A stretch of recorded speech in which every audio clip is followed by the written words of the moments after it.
For any religion, there is that line between faith and intolerance, separating the peaceful from the radicalized and violent extreme.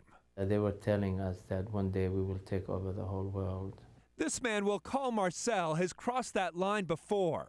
When he was only 16, he was recruited for jihad, a holy war in Somalia. I was involved with the Mother organization. Trained by Al-Qaeda for a group that would later become known as Al-Shabaab. In the training camp, there were religious lectures at night, terrorism class by day. They were like a mystery to us.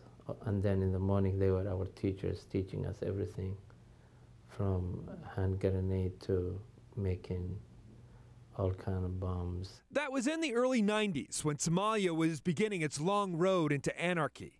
Injured and disillusioned, Marcel would find his way, like thousands of other Somali refugees, to Minnesota, where he married and settled down to raise a family.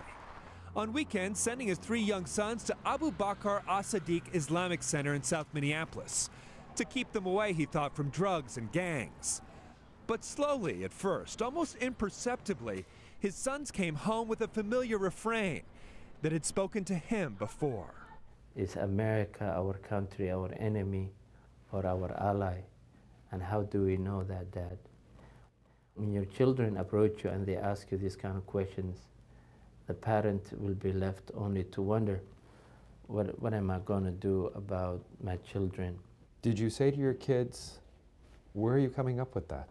I asked my children, where are they coming that with?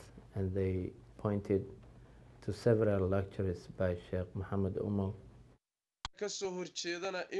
This is Muhammad Umal, a controversial and charismatic religious leader based in Kenya. It's one of Umal's numerous lectures from Nairobi, delivered via satellite, beamed directly to Abu Bakr in Minneapolis. The Fox 9 investigators recovered this recording from a teenager's iPod. This particular lecture is on Muslims living among infidels. In Somali, Umal says, an average human being cannot be a spectator in life.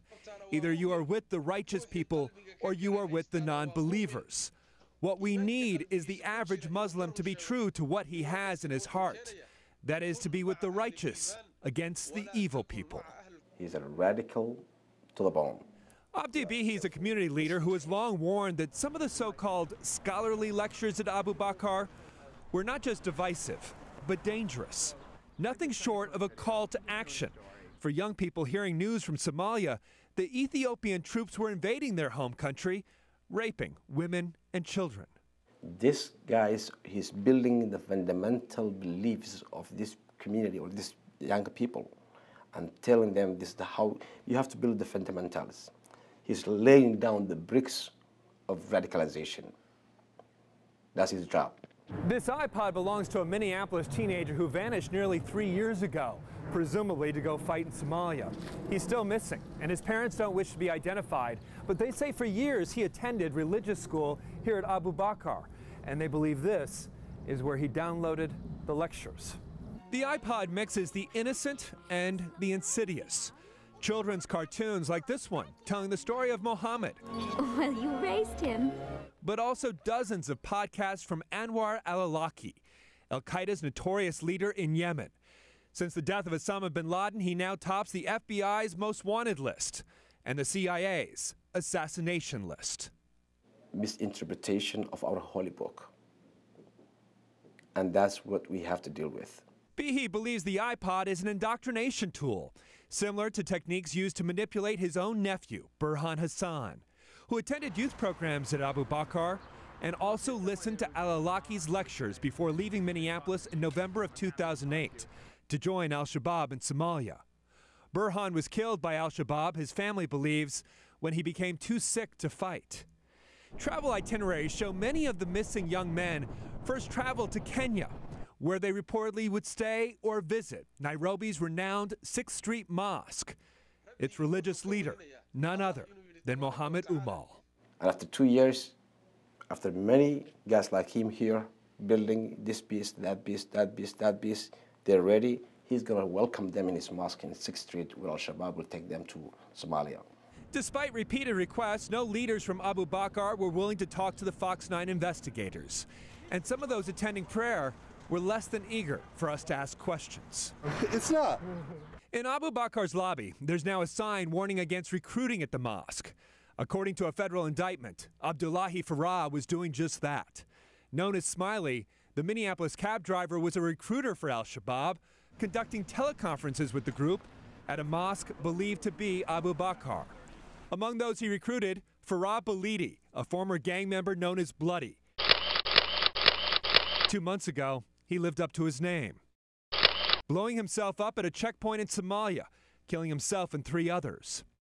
The explosive trigger still visible in his camouflage jacket. Balidi was once a volunteer for youth programs at Abu Bakr. Ironically, Balidi was even a speaker at Abu Bakr during a mosque open house a few years ago, held after yet another man who attended the mosque, Sherwa Ahmed, became the first American suicide bomber, killing 22. It was that event 3 years ago that finally caught the attention of the FBI. You hit it on the head when you said they could, in fact, do the same type of activity here in our country, and that is of great concern to us. Whether it's the lone wolf syndrome, that is a problem that we try to stay on top of.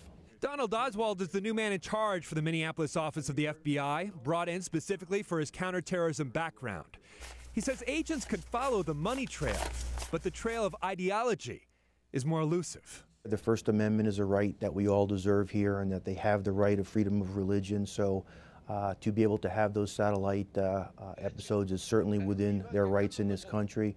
Generally speaking, they have the right to worship as they see fit and believe in the ideology that they believe until they cross over the line.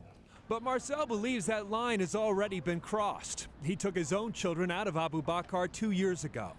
He doesn't want them listening to religious leaders who would have them following his own footsteps into jihad. They can say whatever they want, and they are not afraid of any repercussions. And the mosque is using this as an easy way to radicalize our young children without being responsible, without leaving any paper trail.